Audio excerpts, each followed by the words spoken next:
저는 추수감사주의를 맞이해서 오늘 신앙의 3대 본질이라는 제목으로 말씀을 드리고자 합니다.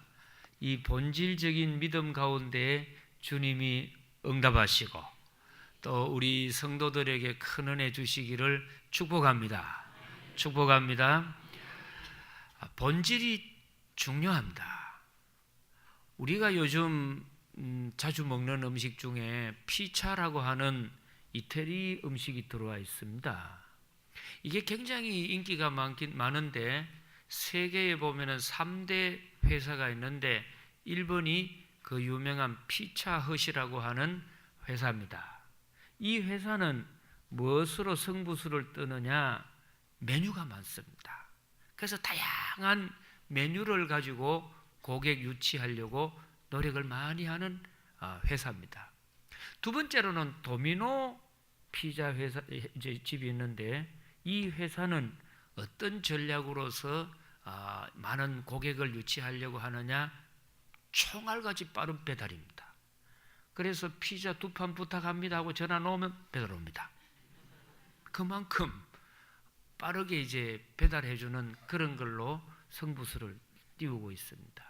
그리고 이제 세 번째가 리틀 시저스라고 하는 피자가 있습니다. 이 피자는 저가, 가격 경쟁입니다. 싸게 이렇게 판매를 합니다. 그래서 우리가 이제 피자를 선택할 때에 싼 가격이 좋지요. 그리고 메뉴가 다양해도 좋습니다. 배달도 빠르면 좋습니다. 그런데 최근에 신종으로 개업해가지고 나왔는 피자가 있는데 그게 뭐냐면은 파파 존스라고 하는 피자입니다.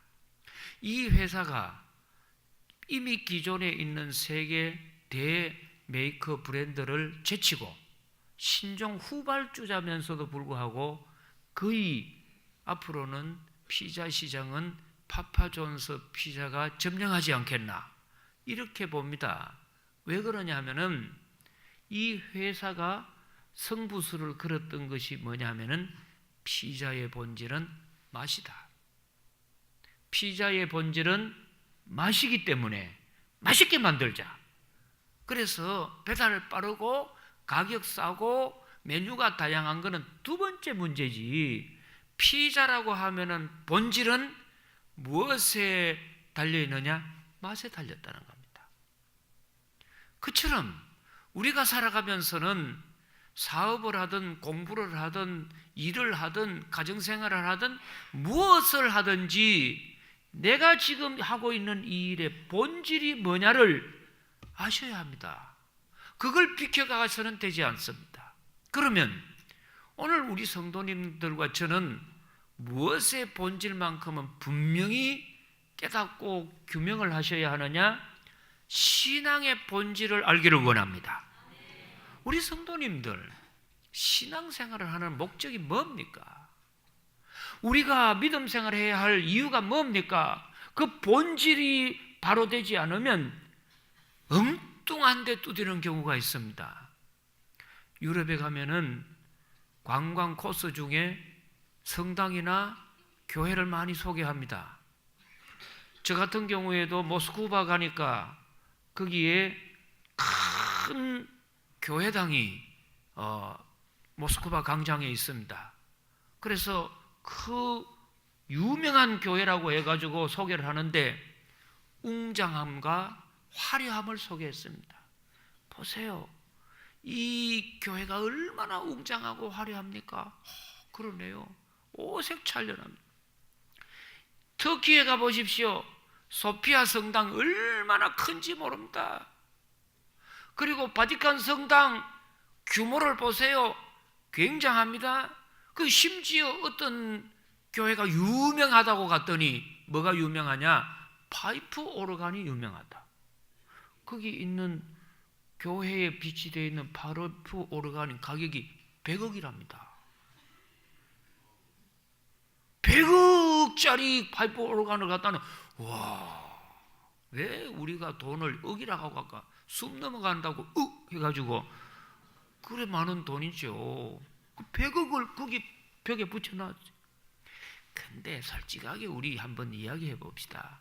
교회의 본질이 파이프 오르간입니까? 교회의 본질이 웅장함과 화려함, 규모입니까? 아닙니다. 진짜 교회의 본질은 하나님께 영광을 돌리고, 하나님께 영광을 돌리고, 인생이 무엇인지를 깨닫는 것인데, 구원받는 것인데, 오늘 이 예수님께서 5,000명을 먹이고 12강줄이 남는 기적을 베푸셨습니다. 예수님의 기적 가운데 대표적인 기적이 바로 이 먹는 기적입니다. 굉장하지요. 그러면 여기에 예수님이 단순하게 나에게 오면은 먹을 것이 풍족해서 차고 넘치도록 너희들 먹게 될 것이다, 이것만 가지고, 우리가 먹는 음식 문제만 가지고 예수님이 이 기적을 만든 것은 아닙니다.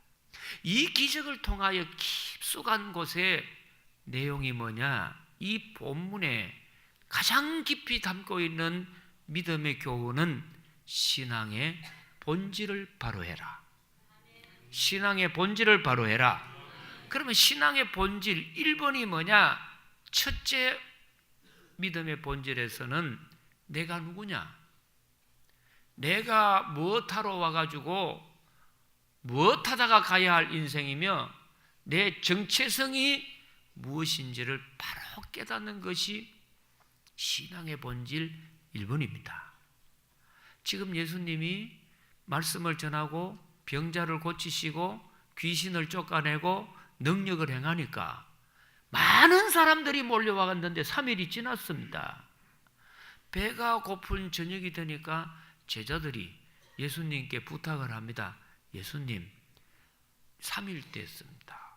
밥을 못 먹어서 배고프니까 사람이 너무 많으니 자꾸 이렇게 있지 말고 사람들을 다 동네로 보내가지고 자기들이 가지고 온 돈 가지고 밥을 사 먹고 시장한 것은 해결하고 본인이 스스로 해결하고 오도록 보내셔야 합니다. 그렇게 한 거죠. 그랬더니 예수님이 뭐라고 하느냐? 예수님이 떡 떴더니 너희가 먹을 걸 줘라. 이게 뭐냐면은 예수님의 제자들 생각에는 우리는 예수님 제자니까 그냥 여기 와서 구경이나 하고 말씀을 듣고 교통정리나 하고 질서나 잡고 가면 되지. 이 사람들 양식이고 밥 먹는 것까지 우리가 어떻게 책임을 집니까? 우리는 그런 사람이 아니고 본인이 먹는 건 본인이 해결을 해야지. 왜 그렇습니까? 그래서 오늘 본문 34절 보세요. 34절 보니까 예수께서 나오사 큰 무리를 보시고 목자 없는 양 같음으로 인하여 불쌍히 여기사 이에 여러 가지로 가르치시더라. 때가 저물에 가매 제자들이 누구께 나온다고요? 예수께 나와 여짜오되 이곳은 장소가 빈들이요 때는 날도 저물어 가는 저녁인데 36절 무리를 보내어 두루 총과 마을로 가서 자기 먹을 것 자기가 알아서 사 먹든지 뭐 하든지 사 먹게 하옵소서. 우리 책임 아닙니다 이 말이지 않습니까? 근데 이때 예수님께서 하는 말씀이 뭐냐? 너희가 먹을 걸 줘라. 자, 오늘 본문 37절 다 같이 보겠습니다. 대답하여 이르시되 너희가 먹을 것을 주라 하시니 여짜오되 우리가 가서 200데나리온의 떡을 사다가 먹이리까. 아멘. 자, 지금 이제 문제가 생겼죠. 어떤 문제가 생겼냐? 먹는 문제가 생겼는데 한두 사람이면 뭐 인심도 쓸 텐데 장정만 5,000명이고 어린아이하고 여자들하고 노인까지 치면은 10,000명이 안 넘겠습니까? 그러니까 아이고 이거는 우리 소관이 아니다. 우리 영역이 아니고 우리의 한계로서는 이까지는 할 수 없다. 그래서 아예 제자들은 포기하고 이 일을 하는 거는 본인이 알아 하든지 다른 길을 택해야지 우리는 이 일하고는 관계없습니다. 내 문제 아닙니다. 이렇게 발뺌을 했는데 예수님은 뭐라고 하느냐? 아니야, 너희들이 먹을 걸 주라는 거죠.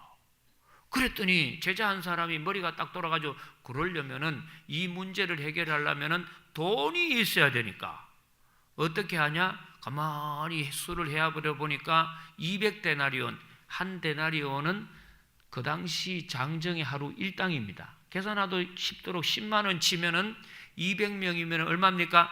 2천만 원이거든요. 2천만 원이 있으면은 이 식구들은 먹일 수 있으니까. 근데 예수님, 돈이 어디 있습니까? 지금 그거를 우리의 책임도 아닌 데다가 거기다가 돈도 없고 때는 저녁이고 장소는 빈들이고 그런 문제는 우리한테 낼 것 아니고 안 됩니다. 본인들 스스로가 알아 하라고 보내라 그러는 거죠.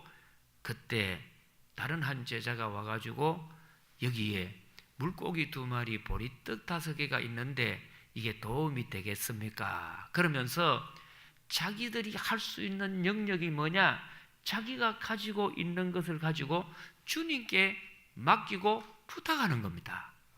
그랬더니 예수님은 그것을 드시고 어떻게 하느냐? 하늘을 향하여 감사 기도를 드리시고 나누어 주시니까 5,000명이 먹고도 12강주리가 남더라. 12강주리가 남더라. 이런 풍성한 기적이 일어났다고 하는 이것이 뭐냐면은 이 내용을 아는 것이 믿음의 본질입니다.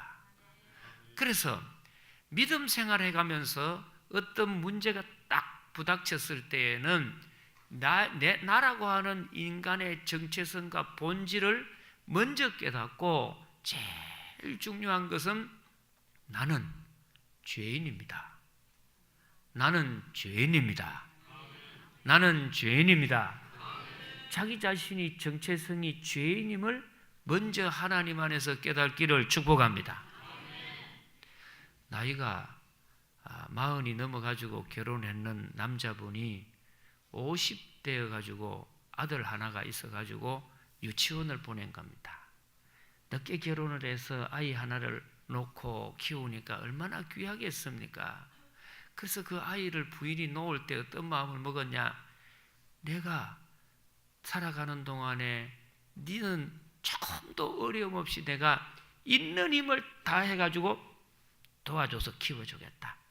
제일 좋은 옷을 입히고 제일 좋은 음식을 먹이고 제일 좋은 환경에서 살고 제일 좋은 유치원에 보낼 테니까 너 걱정하지 말고, 그런 마음으로 아이에게 제일 좋게 해서 유치원도 제일 좋은 유치원을 보낸 겁니다. 그러다가 하루는 친구하고 집에서 놀다가 다락난간에서 친구하고 장난하다가 그만 밀림을 받아가지고 다락난간에 떨어져 버렸죠. 마당에 떨어졌는데 이게 그냥 떨어진 게 아니고 마당에 시멘트를 하고 그 시멘트 마지막 부분에 이래 보면은 공사하면서 이제 뾰족뾰족하고 뭐 이런 부분이 있거든요. 그 위에 떨어져 버린 거예요. 그런데 이게 엉덩이나 등판이 떨어진 게 아니고 얼굴이 떨어져 버린 거예요. 얼굴이 그때 팍 떨어지니까 와 소리가 나다가 보니까 아이 얼굴이 만신창이가 되어서 그냥 뭉그러진 거죠. 이게 이제 이 아이를 덜쳐업고 병원으로 쫓아가가지고 좀 살려주시오. 그랬더니 의사가 이래 보더니 이거 대수술인데 어렵습니다. 왜? 했더니 이 부위가 다리다든지 다른 부위면 모르는데 얼굴 부위에 치명적인 수술을 한다면은 마취를 해야 하는데 이 마취가 뇌에 가까운 곳이기 때문에 혹시 수술하다가 마취가 잘못되면 죽습니다. 안 죽으면 아이는 마취가 뇌에까지 영향을 끼쳐가지고 이 뇌가 평생토록 의식이 안 돌아올 수도 있어 마취 상태로 갑니다. 못 알아보고 식물인간 같이 된다는 거죠. 그럼 어떻게 하냐? 죽는 길밖에 없냐 했더니 딱 한 가지 길밖에 없는데 마취 없이 생사를 꾸며야 된다. 6살밖에 안 되는 아들 내가 키워가면서 제일 잘해주고 싶고 아빠가 되어서 세상 부러운 것이 없이 해주고 싶은 마음이 그렇게 많고 내가 잘해주면 내 자식 잘 될 줄로 알았는데 그렇게 원치 않게 떨어져가지고 얼굴이 만신창이가 되고 수술 하나를 해도 마취를 안 하고서는 길이 이 살을 꾸며야 한다니 기가 막히지 않습니까? 그래서 할 수 없이 생사를 꾸며합시다. 그러면서 이제 마취 없이 아이를 붙잡습니다. 한 바늘을 뜨기 위해서 살에다가 꼽아였는데 아파! 그러면서 이놈이 막 기겁을 합니다. 몸을 막 사시나무 떨듯이 떨고 눈을 막 뒤집으면서 아빠 나 좀 살려줘, 나 좀 도와줘, 아빠 나를 막 못 살겠다는. 그 누구 안 하고 있나요? 그때 이 아버지 마음속에 뭐가 탁 그래요. 야, 정작 아들이 도움이 필요하다고 하는데 내가 도와줄 수 있는 게 이렇게 없나? 아무 방법이 없고 속수무책이죠. 그냥 할 수 있었던 거는 딱 하나, 몸부림 못 쳐도록 팔다리 붙잡고 조금만 참아라, 조금만 참아라 하는데 이 얼굴을 한 바늘씩 한 바늘씩 그 조그마한 아이를 생사를 떠나가니까 아이가 죽는 겁니다. 아빠 뭐하라, 나 좀 살려라. 뭔 길이 있어 거기에? 돈이 필요합니까? 힘이 있어야 도움이 됩니까? 학벌이 죽어가는 내 자식놈 하나 아무런 도움을 줄 수 없는 걸 깨달았어요. 이분이요, 그 뒤에 목사가 됩니다. 살아가면서 결정적인 단계에 내가 도울 수 있는 것이 아무것도 없구나. 진짜 그렇습니다. 그래서 이 제자들 보세요.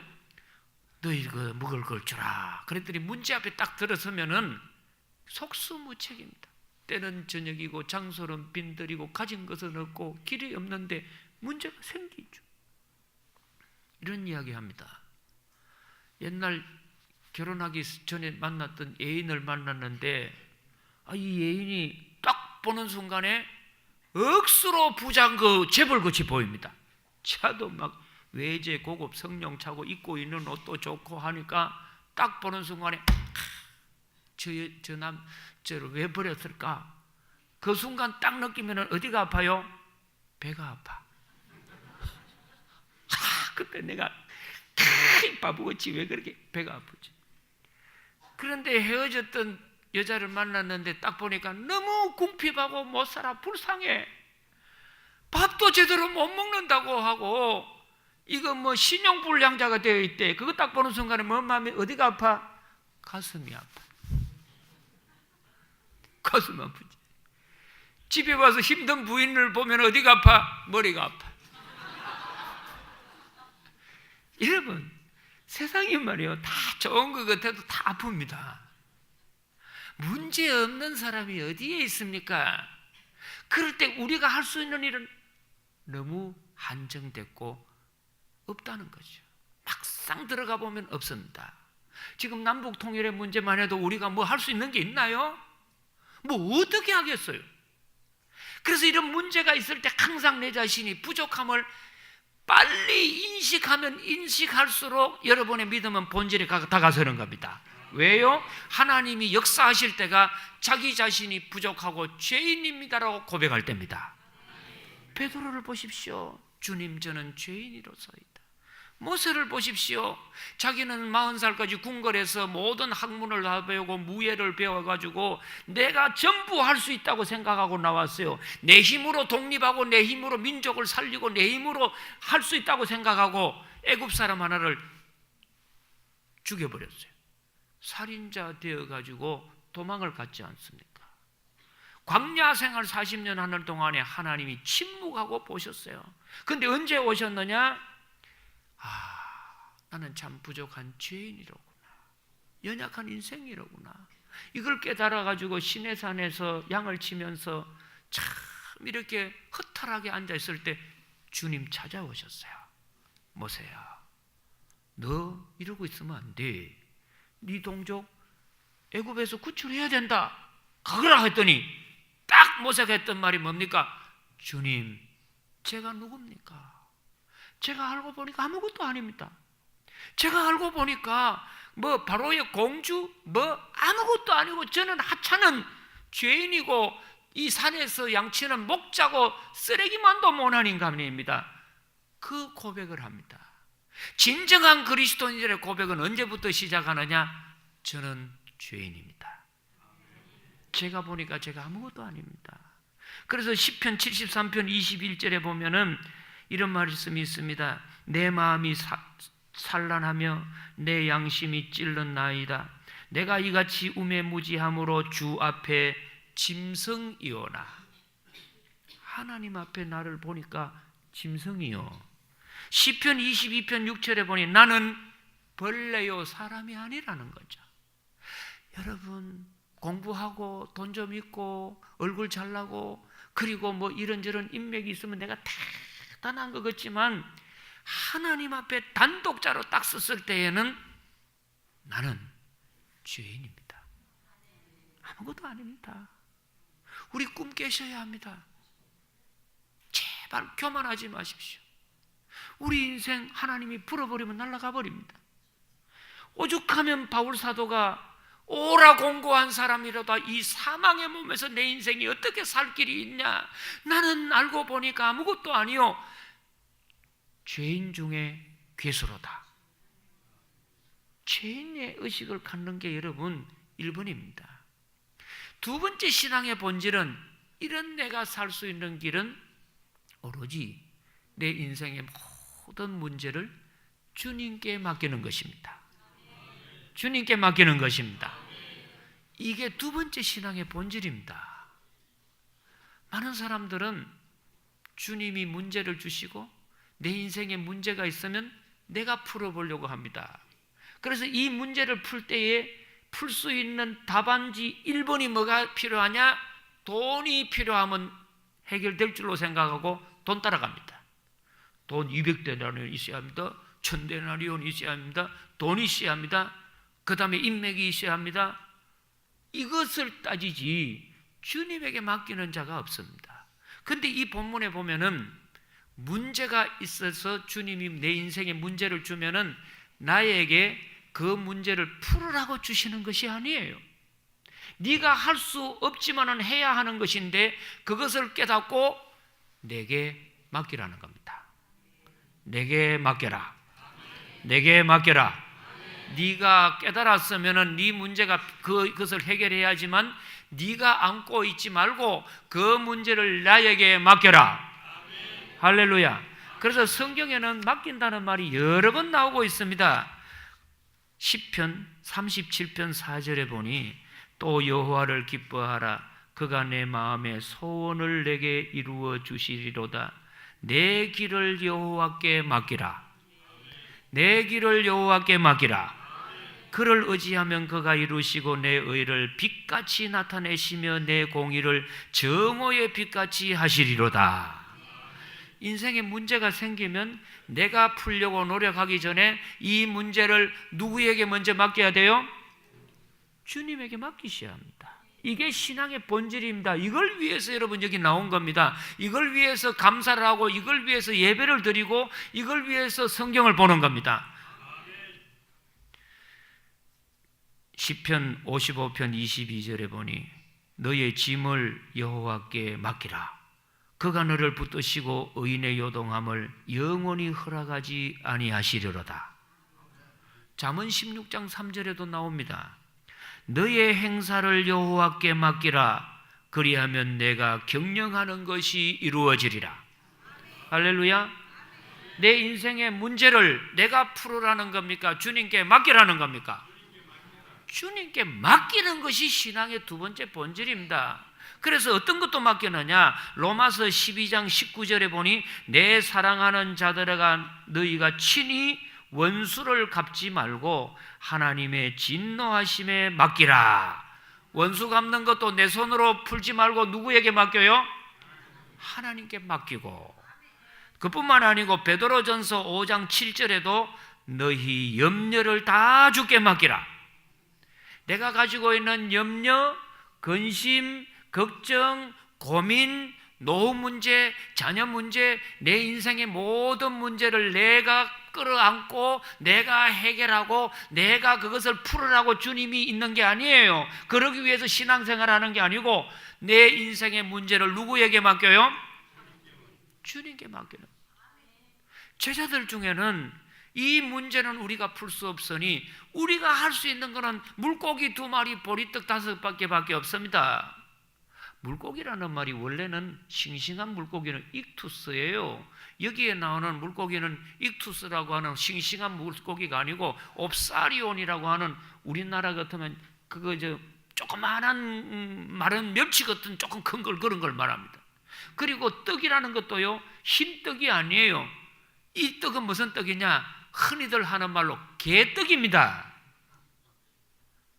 우리가 할 수 있는 건 이거밖에 안 되는데 이게 뭔 도움이 되겠습니까? 할 때에 주님은 그것을 주님이 맡아주시는 겁니다. 맡아주시는 겁니다. 그러니까 여러분, 내 인생에 잘 되고 못 되는 문제는 나의 자세입니다. 내가 풀어보려고 몸부림칠수록 더 긁어부스럼이에요. 처음부터 하나님께 맡기기를 축복합니다. 축복합니다. 오래전에 우리 대구에 구일영 선교사님이라는 분이 계셨습니다. 닥터 윌리엄 글로브라고 하는 미국 선교사님인데, 한국에 주둔하는 선교사님 중에 한국말을 제일 잘하는 분입니다. 그런데도 이분이 한국말 하는 거 보면 우습습니다. 한 번은 자동차 타고 오다가 고장이 나가지고 예배 시간에 우리 교회 늦게 왔습니다. 선교사님 어떻게 늦게 왔습니까? 했더니 고장이 나가지고 차가 오래돼서 노후돼서 늦게 왔습니다. 이런 말을 못 해가지고 제 차가 연세가 많아서 고장이 났습니다. 그러더니. 근데 이 선교사님이 하루 이런 말씀 하십니다. 진주 지역을 주로 선교 지역으로 사역을 하셨습니다. 하루는 시골의 비포장도로를 찝차를 몰고 돌아오는 길인데, 무더운 여름에 할머니 2사람이 머리에 머리를 한껏 이고 오시더랍니다. 그래서 너무 보기 딱해가지고 그 옆에 차를 대고 타르십시오. 그래, 돈 안 내도 타고 됩니까? 타라고. 그래서 이제 타고 쭉 달리다가 백미러로 뒤에 어떻게 하고 있나 봤더니 또 할머니가 앉아가지고 머리에 짐을 이고 있더랍니다. 그래서 할머니들 저 차 안에서 뭐 한다고 짐을 이고 있습니까? 그냥 내려놓으시랬더니 사람이 염치가 있어야지요. 몸만 가는 것만 해도 미안한데 짐까지 어떻게 맡기겠습니까? 이거 우리가 머리에 이고 가겠습니다. 여러분, 이게 우습지요. 내 인생에 주님께 내 영혼을 부탁하고 내 삶을 맡긴다고 하는데 어느 부분은 내가 붙잡고 머리에 아직 이고 갑니다. 근데 주님은 우리에게 뭐라고 하느냐? 수고하고 무거운 짐진 자들아 다 내게로 오라. 내가 너희를 쉬게 하리라. 주님에게 맡기는 것이 신앙의 본질입니다. 그러면 세 번째로, 주님에게 맡길 때 주님은 어떻게 할 때 우리에게 응답하시느냐? 어떤 일이 있더라도 감사하기를 원합니다. 감사하기를 원합니다. 할렐루야. 그래서 예수님이 그 하찮은 물고기 2마리 보리떡이면은 개떡을 가지고도 뭐 했어요? 감사했어요. 웬만한 사람 같으면 원망하죠. 아이고 내 팔자야, 내가 이거밖에 안 되나 그러면서 막 이걸 먹어야 하나 뭐 원망하고 불평하고 할 텐데, 그 순간에 예수님은 그럼에도 불구하고 하나님께는 뭐를 드렸어요? 그래도 이걸 주셔서 감사합니다. 할렐루야. 보십시오. 어느 총각이 결혼을 하기 위해서 선을 3번을 봤어요. 첫 번째 만났던 아가씨는 참 인물도 좋고 그래요. 2번째도 인물도 좋고 또 날씬해요. 학벌도 좋아요. 직장도 좋아요. 3번째도 똑같아요. 근데 어떻게 살면 어떻게 될지 알 수가 없어서 한번 실험을 해보기 위해서 뭘 했느냐? 돈을 3천만 원을 모아가지고 한 사람씩 1,000만 원을 준 겁니다. 하고 싶은 거 해라. 하고 싶은 거. 그랬더니 1번 아가씨는 가가지고 뭘 했냐? 유명한 백화점에 가서 명품 백, 명품 옷, 명품 빼다구두, 명품 해가지고 자기들 몽땅 사가지고 1,000만 원 홀랑 다 썼어. 1번 아가씨. 2번 아가씨는 자기 거는 안 사고 신랑 될 사람 좋아하는 걸 알아가지고 다 사가지고 왔어. 그러냐고. 3번은 딱 1,000만 원 받아가지고서는 뭘 이렇게 뭐 주식에 투자하고 하더니 10억을 만들었죠. 남성 동지 여러분, 묻기 전에 여성 동지는 똑같은 여성이지만 몇 번하고 살고 싶어? 에? 여자들은 다 3번하고 살고 싶다 그래. 남자는요 3번이 아니에요, 2번도 아니에요, 1번도 아니에요. 이쁜 여자예요.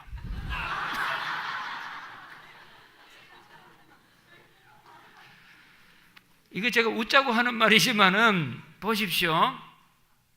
아무리 소비를 하든 또 자기한테 잘해둔 아니면은 뭐 투자해서 능력이 있든 간에 내 마음에 들어야 합니다. 그렇지 않습니까? 내 마음에 들면 뭐 어떻든 관계없어요. 그처럼 하나님이 정말 우리에게 은혜를 베푸시고 들어 쓰시는 사람들의 믿음의 본질은 뭐냐? 주어진 일에 원망 불평 안 하고 항상 감사합니다. 항상 감사합니다. 항상 감사합니다. 제가 아프리카를 몇 번 갔지 않습니까? 오래전에 아프리카를 한번 갔을 때 너무 힘들었어요. 한 30여 년 전에 아프리카는 진짜 힘들었습니다. 그래서 이렇게 차를 화장실이 없으니까 우리 남자들이야 뭐 그냥 아무데나 온천을 만들면 되지만 또 여자들은 다르지 않습니까? 그래서 막 보니까 벌판이고 하니 갈 수 없이 이제 버스 이거 타고 갔던 버스를 중간에 두고 이 편은 남자 이저 여반 해가지고 하는데 갑자기 기름 없다고 차가 가버려서 그래서 막 난리가 난 적도 있습니다만은 그때는 진짜 아프리카 가기가 힘들었어요. 근데 그때 동행했던 훌륭한 목사님이 계셨어요. 서울의 큰 교회 목사님인데 이름만 대면 금방 아실 목사님입니다. 저는 참 존경스럽고 그런 목사님인데 아프리카 호텔에 가니까 물이 제대로 나옵니까? 그게 또 음식이 제대로 나옵니까? 밤낮으로 목이 떴지요. 막 콩자반을 먹었는데 맛있다고 먹으니까 콩 맛이 안에서 보니까 왕파리를 같이 볶아서 그래 제가 미안해가지고 목사님 보고 목사님 너무 힘드시죠? 괜히 오셨지요. 목사님 같은 분은 안 오셔도 되는데 그 괜히 고생하시고 아프리카 선교도 좋지만은 훌륭한 목사님이 고생해서 너무 미안하며 됐더니 제 손을 딱 잡더니 이래요. 이 목사님 그런 말 하지 마세요. 제가 목사고 뭐든 간에 원래 저는 하나님 앞에 죄인입니다. 죄인 놈이 뭐 좋고 나쁜 거 따질 거 있겠습니까? 주님이 이 시간 아프리카 이 자리에 보내서 이런 호텔에 있으면은 그래도 감사해야 합니다. 감사해야 합니다. 제가 깜짝 놀랐어요. 지금 괜찮습니까? 감사하잖아요. 살아있는 것만 해도 감사하잖아요. 진짜 그렇거든요. 지금 예수님은 그 많은 사람들 앞에 그 조건에 손에 들려있는 것은 진짜 하찮은 것에 불과했지만도 주님 앞에는 뭘 했다고요? 하나를 향해서 하나님께 감사하는 겁니다. 여러분이 어떻든 여러분이 지금 이 자리 이 순간에 있는 것은 하나님의 손길로 믿으면 하나님의 인도로 믿으면 뭘 하셔야 합니까? 감사하십시오. 할렐루야. 기도드립니다. 하나님 아버지 신앙의 본질에 다가서게 도와 주옵소서. 예수님 이름으로 기도드리옵나이다. 아멘.